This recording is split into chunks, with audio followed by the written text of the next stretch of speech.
se a posição das instituições, né, dos grandes players, é ajustada diariamente, então por que as pessoas pregam que os stops, né, eles ficam depois das máximas e para baixo das mínimas?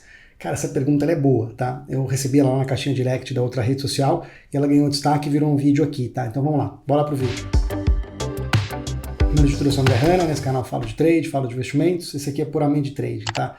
E essa série aqui, a série que eu chamo de correção de rota, ela é um pouco diferente do Dúvida do Trader, porque eu escolho alguns tipos de pergunta que eu entendo que se a pessoa não resolve esse tipo de pergunta, a rota com que ela segue, né, a busca de conhecimento, a criação de crenças, né, e tudo, acaba seguindo por um caminho que, pô, independente da técnica que ela use, provavelmente não é um caminho bom lá para frente, tá? E essa pergunta ela esconde, né, alguns componentes de falta de entendimento no mercado, tá? Vamos lá, então, no vídeo aqui eu vou separar o que é ajuste, o que propagam sobre o ajuste e um pouco da realidade dos stops e por aí vai. Então eu separei em 3 etapas aqui, né?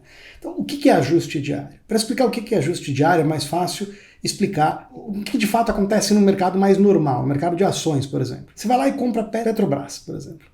Você gastou 100 mil reais em Petrobras. Você vai lá e gasta esse dinheiro para comprar Petrobras. Independente de você pagar, né, de ter que ter o dinheiro na corretora no momento, não tem corretora que exige, tem corretora que só vai exigir que esse dinheiro esteja lá no D+2, que é quando vai cair, independente disso. Mas você vai lá e paga 100 mil reais em Petro. E assim, Petro vai subir ou vai cair e você não vai tendo que pagar ou recebe nada nesse meio do caminho.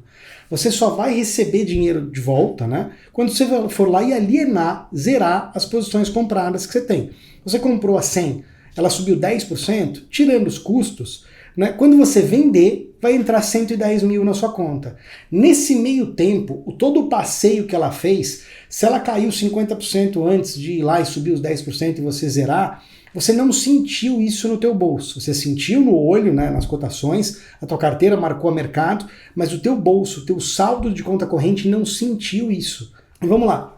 No mercado futuro, no mercado de derivativos, pela natureza dele, intrinsecamente, né, naturalmente alavancado, é um mercado que se naturalmente alavanca, tá? Existe um mecanismo que chama ajuste diário, que é justamente para todo fim de dia, tá? E fazendo um acerto de contas em relação aos ganhos e perdas. É como se você, sei lá, tivesse comprado Petro a 100, tá? No final daquele dia, ela subiu 1%, ela foi para 101. Opa! Um crédito de 1.000 vem para minha conta. Não vem no dia, vem no dia seguinte, vem D+1, mas dentro daquele dia eu tenho direito a 1.000 reais que eu ganhei. No outro dia, Petro voltou, né? Voltou para os 100 mil minha posição. Pô, perdi 1.000 naquele dia. Eu vou lá e debito 1.000 reais naquele dia.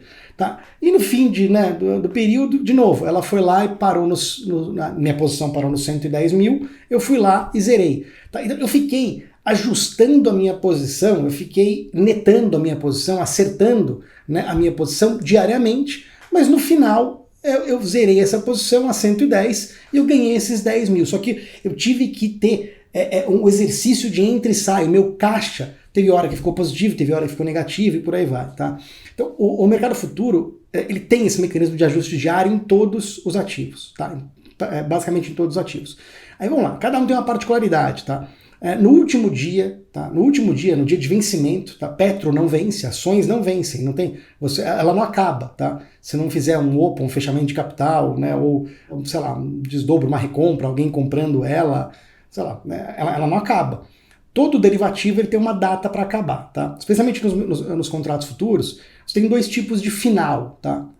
Você tem o tipo de final em que você acerta financeiramente, que nada mais é do que um ajuste diário normal, só que é o fim do contrato, ele vai lá e acaba. E aí o critério de ajuste é um pouquinho diferente daquele dia em relação aos dias anteriores, né? O critério para se formar o preço de ajuste costuma ser um pouco diferente. Tá? No caso do dólar é a PTAX, e no caso do mini índice é a média ponderada do volume das últimas 3 horas do Ibovespa. Tá? E num dia normal, o dólar é a média das cotações ali que executa entre 10 para as 4 e 4 horas, nessa janela de 10 minutos, é ali que é formado o ajuste diário, tá? O ajuste do dólar e do dólar e do mini é o mesmo, e o do índice é das 5 às 5h15, se não me engano, tá? A janela de horário de ajuste, uma média ponderada, um preço médio ponderado pelo volume dessa janela de 15 minutos. Mas o que eu estava dizendo, né? O ajuste diário tem um mecanismo de você ir acertando. No final, você tem 2 tipos de entrega. É uma entrega financeira, em que você vai lá, aquele ajuste é como se fosse mais um ajuste diário normal, em termos de acerto financeiro. Se naquele dia subiu em relação ao dia anterior, eu estou comprado, eu vou ganhar a diferença, tá, entre o ajuste final, tá, e o ajuste do dia anterior. Tá, e se eu tiver vendido, né, e o preço subir, eu vou acertar essa diferença do último dia, como se fosse um ajuste normal, e aquela posição que você tem morre. Se você não rolar, ela morre. E você tem um outro tipo de entrega, que é a entrega física, que geralmente é para o mercado agrícola ou para os mercados agrícolas, né, alguns mercados no Brasil e alguns outros mercados, tipo petróleo, fora do país e por aí vai, que você de fato, além de ter os ajustes diários, você vai acertando a tua posição, ganhando ou perdendo em relação ao teu preço de entrada, tá? No último dia do contrato você é obrigado a, se você comprou café, você vai receber esse café, e se você vendeu o café, você é obrigado a entregar o café, tá? É uma entrega física, tá? Mas nos mercados que a gente opera aqui, tá? Tanto DI, quanto dólar, quanto futuro, né? Quanto bolsa, são entregas financeiras, tá? Então você vai lá e é um ajuste final no último dia, tá? Isso é o ajuste. Tá? E aí vamos lá, segunda parte do vídeo aqui, né? O que propagam sobre o ajuste? Que eu não concordo, tá? Eu concordo em partes. Tá? Tem muita propagação de que, muita gente, né, quando o preço cruza o ajuste, aliás, virou um setup, né, quando o preço cruza o ajuste, dá uma entrada, né, o preço abre, tá, né, naquele dia, e aí ele cruza o ajuste para baixo do dia anterior, costuma dar uma entrada, ou ele tende a segurar no ajuste. E a justificativa é porque, todo mundo, pela contabilidade, todo mundo que é grande, né, que passou comprado de ontem para hoje, que passou exposto no mercado de ontem para hoje, né, já está exposto ao preço de ajuste do dia anterior, tá? E tudo que vier para cima, se o cara tiver comprado, é lucro, tudo que vier para baixo é prejuízo, e como se fosse verdade o preço de ajuste de ontem, como se aquilo fosse de fato um lucro ou prejuízo. Ele é um lucro ou prejuízo naquele dia, tá? Mas não necessariamente, tá? Esse que é o grande ponto aqui, não necessariamente, tá? A posição desse cara, o preço médio que esse cara entrou, que é o que importa, é o preço de ajuste de ontem, para justificar que se o preço vem abaixo, esse cara está comprado, vem abaixo do ajuste de ontem, esse cara vai desovar a compra dele, vai estopar a compra dele, vai realizar o lucro dele. É muito fugaz, é uma tese muito fraca, né? De que, tá todo mundo olhando o ajuste e que todo mundo vai aumentar ou diminuir a sua exposição de ontem porque o preço subiu ou caiu em relação ao ajuste. Isso pode acontecer? Pode ter lote que entra no mercado? Pode. Por conta do ajuste? Pode, mas é marginal, tá? A formação de preço primária daquele dia, né, o principal lote que entra no mercado, a definição da direção, não está sendo guiada, né, por se o preço está acima, abaixo ou exatamente no ajuste. Claro que você tem um efeito pontual, especialmente pela magnitude de pessoas físicas operando no mercado atualmente. Você pode ter ali umas defesas na primeira batida e por aí vai, tal. Mas assim, de novo, a formação primária de direção, de tendência, de intensidade daquele dia, né, do dia de hoje, ela não é dada pela discrepância em relação ao ajuste na maior parte das vezes, tá? Se você acredita que sim, você está menosprezando todo o processo decisório de grandes participantes, que se você não entende um pouco disso, eu vou largar vídeos aqui embaixo, 4 vídeos, que fala por que você não vai conseguir operar como institucional, né, no índice, no dólar, no DI e nas ações. Lá explica um pouco do processo decisório, tá? Geralmente é um processo macrofundamentado e muitas vezes casada, né, pensando em portfólio, não é uma posição isolada comprando ações, às vezes é comprando bolsa, mas comprando dólar para se defender também, às vezes a defesa é nos juros, às vezes é no kit Brasil, que é dólar, juros e índice, né? Então assim, não é trivial, você vai resumir a 2 erros, tá? Achar que todo mundo o preço gerencial para definir se o cara está ganhando ou perdendo é o stop de ontem. Esse cara pode estar super bem comprado, esse cara pode estar, um exemplo, pode estar comprado a 120 mil pontos no índice. Foi subindo, esse cara foi recebendo ajustes diários, porque ele está comprado, chegou nos 130 mil pontos, por exemplo. Tá? E aí, dos 130 mil pontos, daquele dia o mercado caiu 2 mil pontos. Você fala, putz, cara, esse cara passou comprado a 130 mil. Né? Ele vai estopar, ou na hora que está cruzando ali para baixo o ajuste daquele dia, você fala, né, o mercado veio de 120, está no 130, está caindo 2 mil pontos agora, os caras que estão comprados vão estopar. Cara, mas o cara entrou no 120. Você acha que ele de fato vai estopar porque perdeu o ajuste diário do 130? Ele recebeu aquele crédito no último dia, quando fechou a 130, ou quando foi o ajuste de 130, e assim, ele em alguns caras, na maior parte dos casos, especialmente posição, toleram ver o mercado um pouco contra a posição deles. Especialmente quando está no lucro, o preço médio é 120. O mercado pode voltar para 128, 127, que não necessariamente esse cara vai estopar. De novo, ele está no lucro, ele estava ganhando 10, agora está ganhando 7 mil pontos. Mas ele ainda está no lucro. Ele está perdendo em relação ao dia anterior, ao ajuste que ele recebeu no dia anterior. Mas gerencialmente, você não pode, como um autônomo, uma pessoa séria, intuir que, ou raciocinar, ou criar uma lógica operacional, que é a palavra que eu uso aqui, na tua cabeça de que esse cara vai necessariamente estopar, ou que o agregado, né, não é o cara, que você não monitora quem é o cara, né, assim, praticamente impossível, mas que o agregado do mercado vai estopar porque o preço está acusando o ajuste, entendeu? Assim, é muito fugaz, muito. De novo, você pode considerar, você pode operar o ajuste pontualmente, porque, de novo, tem muito varejo, muito trader de varejo que faz isso e cria uma profecia autorrealizável naquele momento, que tem duração curta, tá? Eu faço isso? Não, vou falar um pouco do que eu faço de maneira indireta no fim do vídeo aqui, tá? E aí, terceira parte, né? Questão dos stops. Se convencionou de que, e faz um pouco de sentido, stop acima de máximas e abaixo de mínimas. A grande questão é, como é que você define máximas e mínimas? É mínima de um candle de meia hora, de 60? Cara, eu gosto o pouco que eu uso disso, eu gosto de sempre explicar o mercado por termos de lógica. Então, por que justificaria o preço cair quando ele vem abaixo de um nível de preço? Independente de como é que você traçou esse nível de preço. Mas qual a lógica disso? A lógica é que se você traçou um nível de preço de maneira coerente, de maneira correta, se o preço vem para baixo daquele nível de preço, toda aquela faixa que você traçou, que está acima, né? O mercado bateu várias vezes ali, pouco importa. O melhor comprado, tá? Ou para giro, ou para posição, em termos de preço médio, quando o preço tica para baixo dessa faixa, o melhor comprado ali está perdendo dinheiro. E aí você tem esse cara, possivelmente pode estopar ou reduzir posição. Você tem o cara que vinha vendendo, né, que por sei lá, por qualquer motivo que a gente nem sabe, não vai saber, mas ele que ajudou a levar o mercado para aquele nível de preço, para piso e perder. Esse cara, quando ele vê momentum, quando ele vê o cara, né, que tá... Quando ele vê stop, e como é que você vê stop? Geralmente, ordem que, obviamente não está na tela, né, um gatilho de venda para baixo do nível de preço não está no book de ofertas, senão seria automaticamente executado como uma ordem a mercado. Ordem grande a mercado, tá? Ordem grande entrando a mercado e mercado momento. O mercado, indo. O mercado, assim, acelerando o movimento, acelerando a quantidade de negócio e geralmente ordem grande, tá? E agredindo, tá? Geralmente você não tem o cara ali colocando lote grande na venda nesse caso. Geralmente você tem cara agredindo o mercado com lotes que não dão sequência, tá? Geralmente stop, a ordem não vem a segunda, terceira, quarta, quinta boleta, geralmente, tá? Geralmente. E a mesma coisa vale para cima, tá?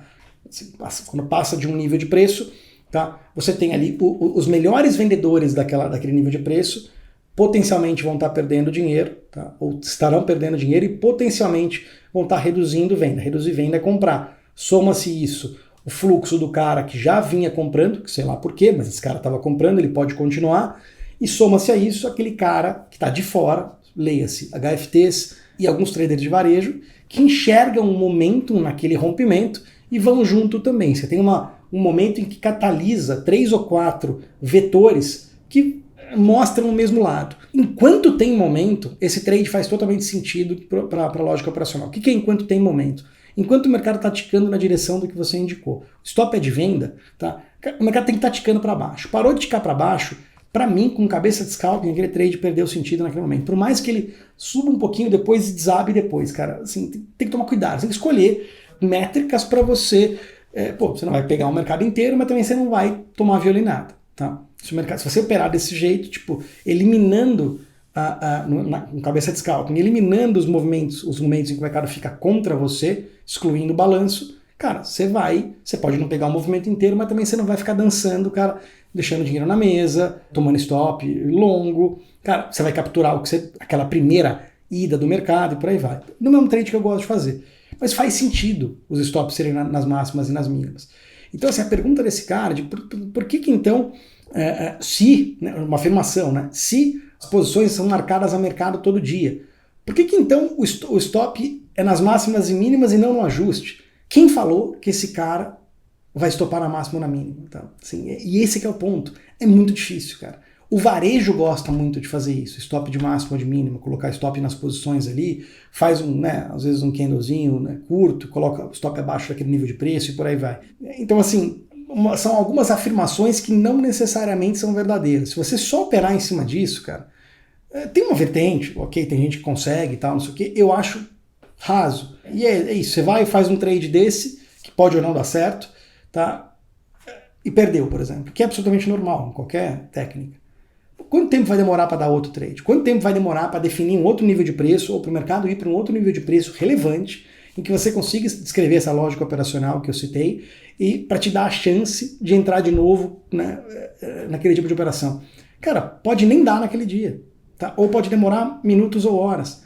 Eu prefiro, cara, olhar para oportunidades em que se eu errar agora, daqui a alguns minutos ou, né, daqui a alguns segundos ou minutos eu vou ter outra chance, outra, porque aí eu não tenho medo de arriscar, eu não tenho medo de pôr o dinheiro para tirar dinheiro do mercado, eu não tenho medo de ser estopado. Um dos efeitos, um dos medos de ser estopado é justamente você não ter, né, a habilidade, você acha, né, que você não confia na tua habilidade de enxergar o próximo trade, tá? Enxergar a próxima oportunidade, ou porque de fato você sabe que ela pode demorar, e aí você fica muito receoso, fala, cara, eu tenho que acertar essa, eu tenho que acertar essa. Então assim, essa obrigatoriedade de ficar acertando, de ter que acertar essa e de não poder errar, pode causar uma série de outros problemas. Quando você tem um edge, né, uma vantagem que tem diversas vezes no dia, essa angústia, né, de ter que acertar aquele em isolado cai bastante. Não significa que zera, mas cai bastante. Tá? O que eu falei que eu faço? Eu percebi, né, que pessoa física estava gigante em 2020. Tá? Até contei essa história e por aí vai algumas vezes aqui no canal. Tá? E demorou um tempo para eu conseguir, né? Antes era só no visual. Falei, cara, uma hipótese. Falei, cara, pessoa física não é possível que esse movimento aqui está sendo criado por pessoa física, porque no nível microestrutural eu sempre desconsiderei na leitura do dólar a pessoa física, tá? E aí começou a ficar gigante, começou a ficar provado que estava grande, o paper de Banco Central, na tela era visível, posição na B3, tudo visível.